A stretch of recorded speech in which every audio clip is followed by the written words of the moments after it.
শিক্ষাৰ্থীসকল আজি মই তোমালোকক বুজাম সমুচ্চাৰিত শব্দ। সমুচ্চাৰিত শব্দ মানে হৈছে যে এনেকুৱা কিছুমান শব্দ আমি পাওঁ যিবোৰ শব্দৰ উচ্চাৰণ প্ৰায় একেই কিন্তু সিহঁতৰ অৰ্থৰ পাৰ্থক্য দেখা পোৱা যায়। তেনেকুৱা কিছুমান শব্দ আজি আমি আলোচনা কৰোঁ। আহাচোন। প্ৰথমে মই লিখিছো কা কা কত আকাৰ হ। এই কা মানে হৈছে এবিধ ৰোগ।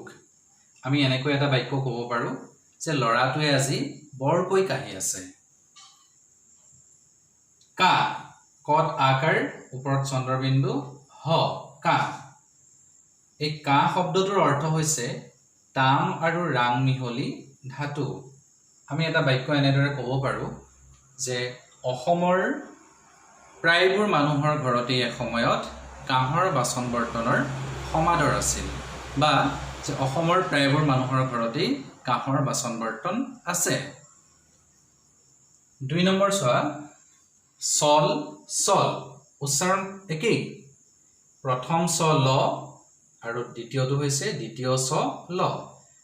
এই চল মানে হৈছে প্ৰথম চ ল চল মানে হৈছে গতি কৰা। যে ৰেলখন চলিলেই ধৰিব পাৰিবা জানো। চল এই চল মানে হৈছে ফাঁকি, যে দদায়ে চল কৰি মোৰ মাটি বাৰীখিনি নিজৰ কৰি ললে। এতিয়া আমি ৩ নম্বৰটো চাওঁ চাল। প্ৰথম ছটাকে চা ল আৰু এটো হৈছে দ্বিতীয় ছটাকে চা ল।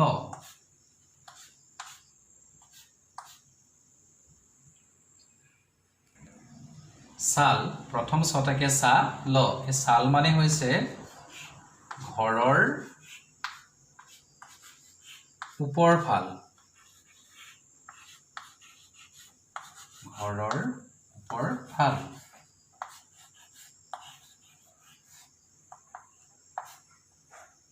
দ্বিতীয় ছটাকে চা ল মানে হৈছে বাকলি।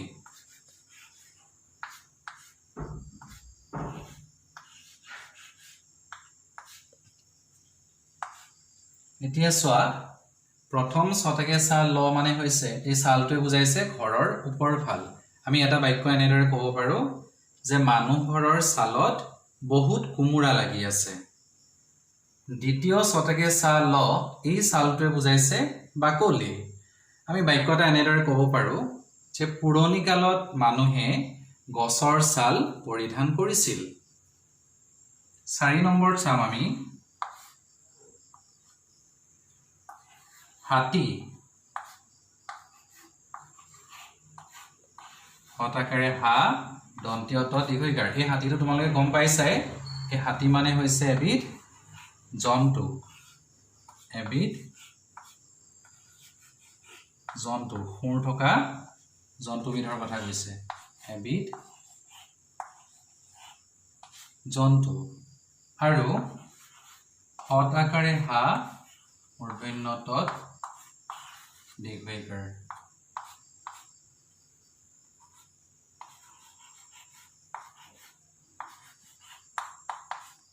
শাৰী শাৰীকৈ সজা ঘৰ।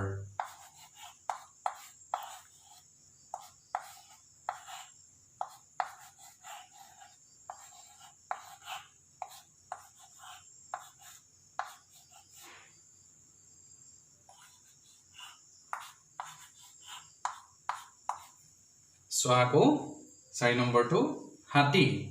হতাকাৰে হা দন্তীয় ত দীৰ্ঘইকাৰ। এই হাতীটোৱে বুজায় এবিধ জন্তু। আমি বাক্য এটা এনেকৈ ক'ব পাৰো যে হাতী আমাৰ বৰ উপকাৰী জন্তু। হতাকাৰে হা মূৰ্ধন্য ত দীৰ্ঘইকাৰ। এই হাতীটোৱে কি বুজায় শাৰী শাৰীকৈ সজা ঘৰ। আমি এটা বাক্য এনেদৰে ক'ব পাৰো সত্ৰত ভকতসকল থাকিবৰ কাৰণে হাতী থাকে। অৰ্থাৎ সত্ৰৰ চাৰিওফালে যিবোৰ শাৰী শাৰীকৈ ঘৰ সাজি লয় সেই ঘৰবিলাকক হাতী বোলে। ৪ নম্বৰ চাওঁ পাণ। পদ আকাৰ মূৰ্ধন্য ন। পদ আকাৰ মূৰ্ধন্য ন হলে হল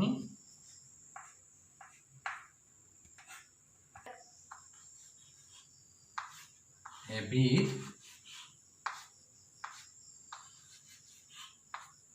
লতা জাতীয় পাত এবিধ লতা জাতীয়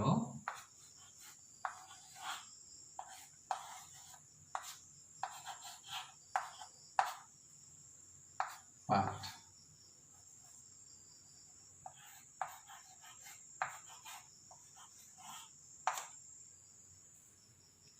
পদ আকাৰ দন্তীয় ন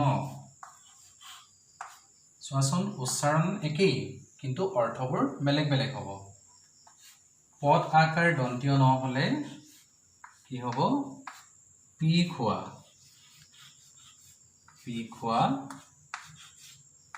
কাৰ্য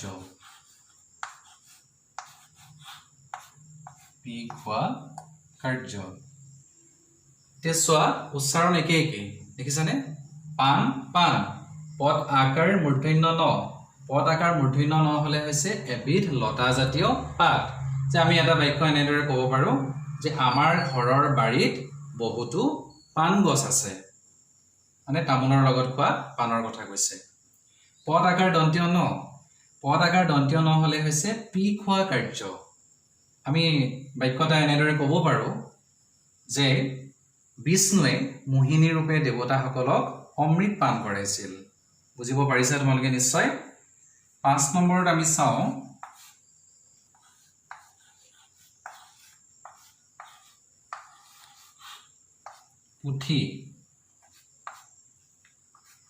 পুথি মানে হৈছে কিতাপ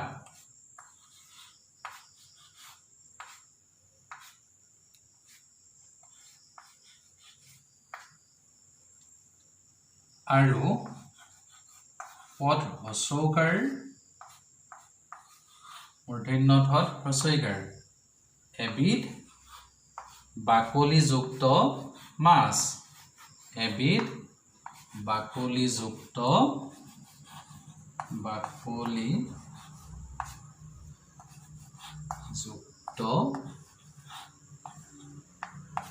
মাছ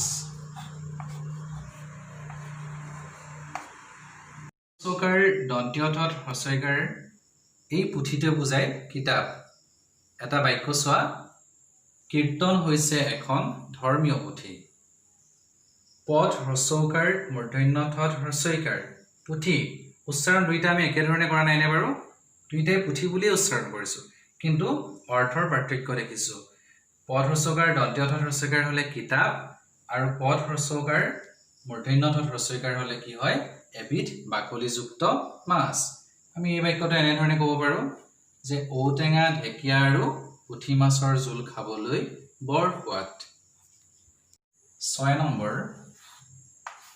ছুটি এই ছুটিটো চোৱা প্ৰথম ছট হ্ৰস্বৌকাৰ মূৰ্ধন্য ঠত হ্ৰস্বইকাৰ ইয়াৰ অৰ্থ হৈছে চাপৰ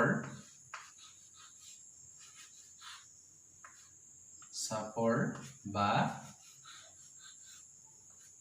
কম দৈৰ্ঘ্যৰ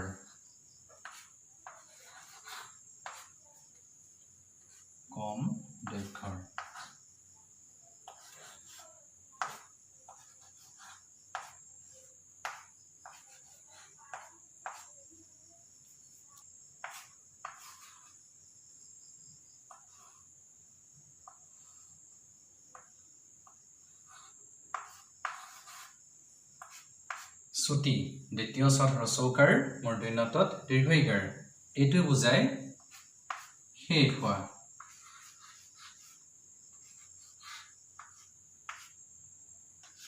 এতিয়া চোৱা প্ৰথম ছট হ্ৰস্বৌকাৰ মূৰ্ধন্য ঠত হ্ৰস্বইকাৰ ছুটি ইয়াৰ অৰ্থ হৈছে চাপৰ বা কম দৈৰ্ঘ্যৰ বাক্যটা তোমালোকে এনেদৰে ক'ব পাৰা যে চোলাটো মোলৈ ছুটি হৈছে দ্বিতীয় ছট হ্ৰস্বৌকাৰ মূৰ্ধন্য ঠত দীৰ্ঘইকাৰ উচ্চাৰণ একেই চোৱাচোন ছুটি আৰু ছুটি দ্বিতীয় ছট হ্ৰস্বৌকাৰ মূৰ্ধন্য ঠত দীৰ্ঘইকাৰ এই ছুটিটোৱে কি বুজায় শেষ যে আমাৰ স্কুল 2:35 ছুটি হয় 7 নম্বৰ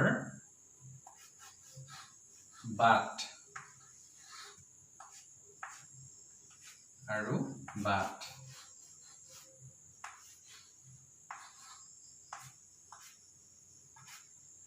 প্ৰথমে এই বাটটো চালে তোমালোকে সহজে বুজি পাবা এই বাট মানে হৈছে বট আকাৰে বা মূৰ্ধন্য ত এটো হৈছে পথ ইয়াৰ অৰ্থ পথ অৰ্থাৎ ৰাস্তা বট আকাৰে বা দন্তীয় ত বাট এবিধ ৰোগ বা বেমাৰ কি বুলি কৈছো এবিধ ৰোগ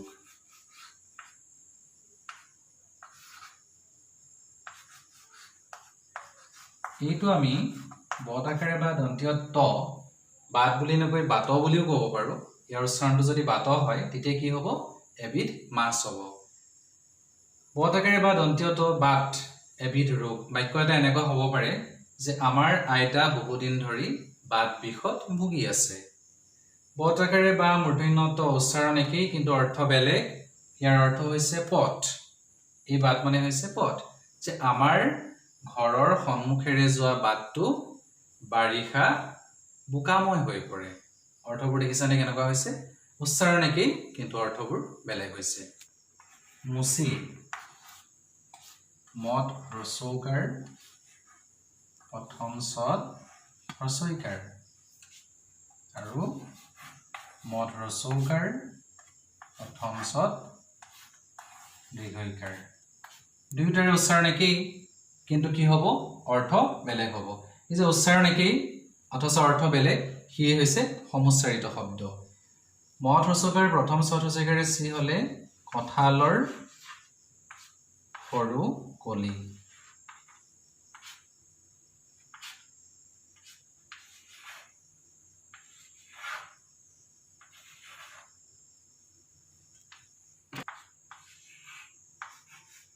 মুচি যেতিয়া প্ৰথম ছদ ৰসৈকাৰ হ'ব কঁঠালৰ সৰু কলি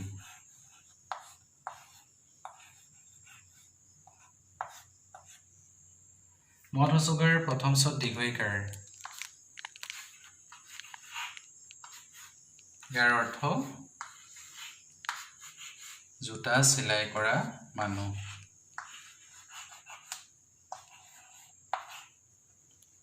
জোতা